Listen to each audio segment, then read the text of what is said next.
hello and welcome to the final of Mastermind 1990, the climax of this, our 18th season. Now, for the 5 finalists, it's been a long, hard trail since the series started way back in January.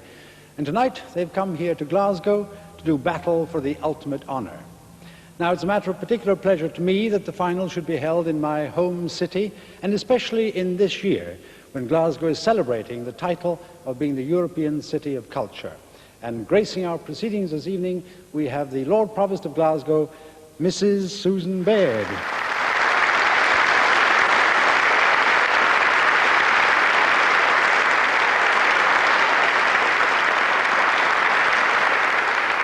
And where better to hold the final than in the magnificent surroundings of the city chambers, right in the heart of Glasgow.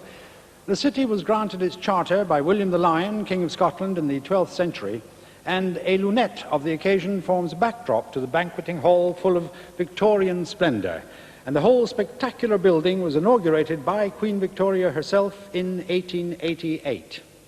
Now, apart from the glory, the winner has always received a specially engraved Caithness glass trophy, and this year is no exception. Each year, the theme of the engraving is the same, that of the classical muses, but the design is unique to each year, specially engraved for Mastermind by Dennis Mann, and I'm delighted to see him in the audience, and also delighted to see Mr. Alec Mayer, who is the chairman of Caithness Glass. And to present that coveted trophy to the winner this evening, I'm particularly pleased to have with us the controller of BBC One, Mr. Jonathan Powell.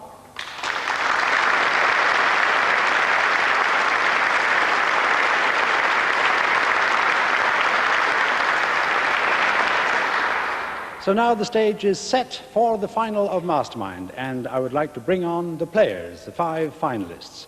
And first on stage, we have a trainee solicitor from Bristol, Chantal Thompson.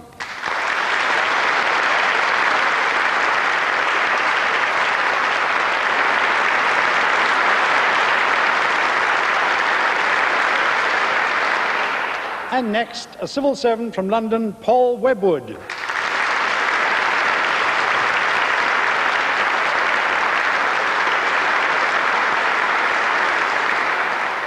And third, a teacher from Denston near Uttoxeter, David Edwards.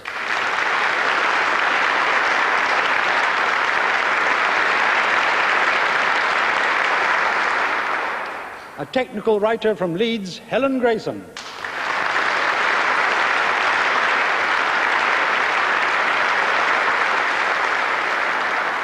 And another civil servant from London, Brian Bibby.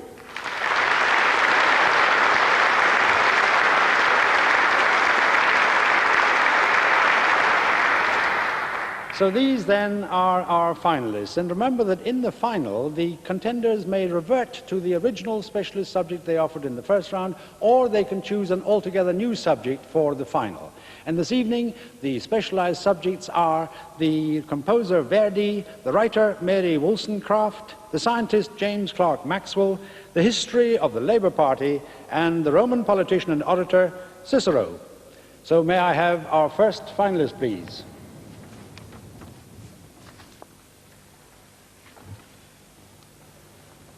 Your name, please? Brian Bibby. Occupation? Civil servant. In the first round, you took the life and operas of Verdi. In the semi-finals, you took the history of the Belgian royal family. What is your chosen specialized subject this time? Back to the life and operas of Verdi. Mr. Bibby, you have 2 minutes on the life and operas of Verdi, starting now. Which of Verdi's operas ends with a fugue set to the words, "All the world's a joke"?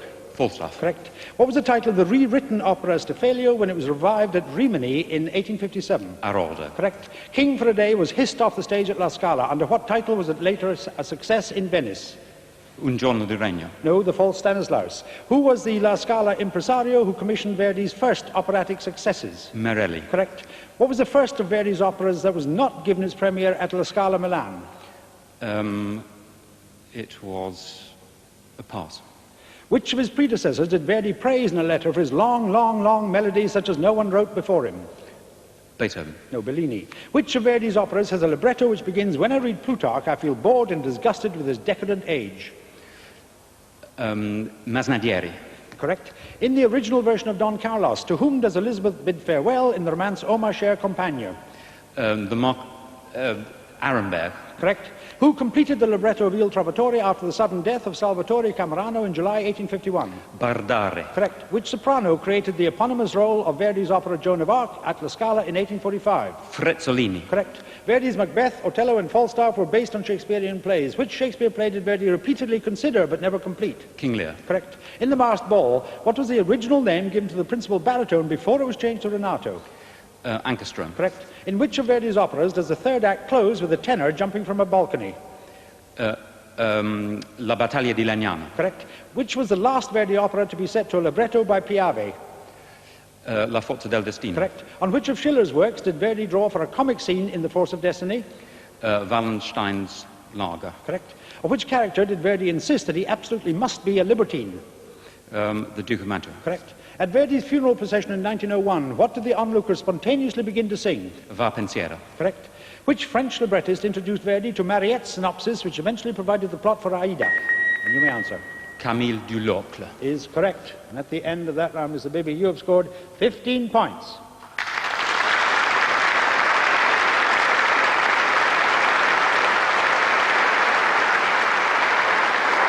You passed on just the one. The first of Verdi's operas that was not given its premiere at La Scala, Milan, was? Ernani. Is correct. Thank you very much, Mr. Bibby.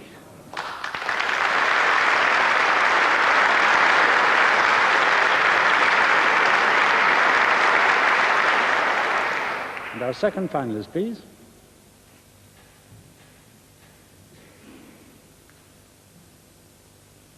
Your name, please. Helen Grayson, Occupation. technical writer. In the first round, you offered the life and work of Mary Wollstonecraft. In the semi-final, you took the novels of Kurt Vonnegut. What is your chosen specialized subject this time? Once again, the life and work of Mary Wollstonecraft. Ms. Grayson, you have 2 minutes on the life and work of Mary Wollstonecraft, starting now. What was the address of Mr. Johnson's bookshop, which became the centre of Mary's existence in 1788? 72 St Paul's Churchyard. Correct. Which novel did Mary, in her preface, describe as an artless tale without episodes displaying the thinking powers of a woman? Mary of Fiction. Correct. In Mary's original stories from real life, who is the virtuous governess teaching moral conduct to a young audience? Mrs Mason. Correct. Who referred to Mary Wollstonecraft as a philosophizing serpent and later as a hyena in petticoats? Horace Walpole. Correct. Which woman poet living in Paris welcomed Mary to her salon in the Rue Helvétius to meet leading French Girondists? Helen Maria Williams. Correct. What action by Gilbert Imlay enabled Mary to avoid arrest in Paris during the Terror? Registered her as his wife. Correct. Who was Mary's one-time favourite philosopher, whom she called the Prometheus of sentiment? Rousseau. Correct. Of Mary's letters from Scandinavia, who wrote that the book was calculated to make a man fall in love with its author? Godwin. Correct. Which of the rivals for Godwin's affection is said to be the woman described by Mary as Mrs. Perfection? Mrs Inchbald. Correct. In Mary's unfinished novel, The Cave of Fancy, who was a hermit in communion with the spirits of nature? Suggester. Correct. What was the title of the anthology Mary compiled for the improvement of young women under the pseudonym of Mr. Creswick?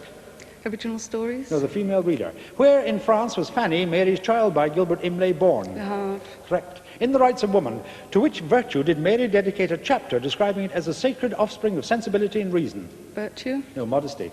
Which Anglican clergyman encouraged Mary to write a book on education when her school failed? Hewlett. Correct. What were the books for which Godwin compiled historical facts that Mary used as sources for her history of the French Revolution?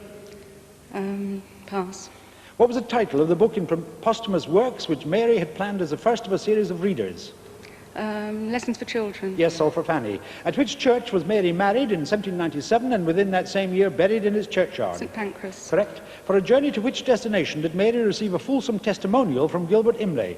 Scandinavia. Correct. On what venture did Mary set out alone, neck or nothing, when Henry Fuseli rejected her?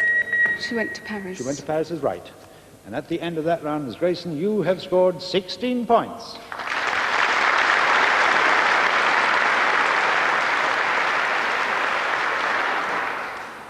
You passed on one. The books for which Godwin compiled historical facts that Mary used as sources for her history of the French Revolution was the New Annual Register. Ms. Grayson, thank you very much.